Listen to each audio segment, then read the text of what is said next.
It's so tough to hear your baby scream or cry at bedtime. It can be really difficult for parents. So, the first thing to do is think about whether or not this is a new thing that's happening. If this is a new behavior and your baby has all of a sudden started screaming or crying at bedtime, there could be physical health problems such as reflux, maybe teething, maybe an ear infection, etc. If this is old news to you and your baby has always screamed at bedtime, it can be very helpful to think about what your child needs to fall asleep and stay asleep.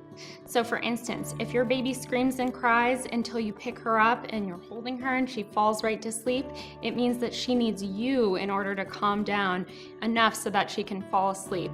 And then in the middle of the night when everybody has normal wakings, your baby wakes up, feels like they need mom or dad again, and might be screaming and crying for you. So if your goal is to have your baby sleep independently, falling asleep by themselves and putting themselves back to sleep, what you can do to manage the crying is gradually reduce your presence in the bedroom at bedtime. How do you do that? First, you want to start out gradually and slowly. So if you're rocking your baby to sleep, maybe just hold her until she falls asleep. Next, you can place her in the crib and put a hand on her back until she falls asleep.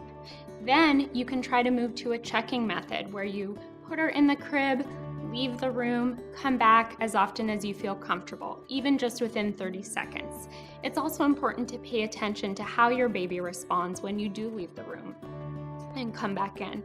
So some babies can get more upset when you come back in, whereas other babies feel okay just when you've come back in to check on them.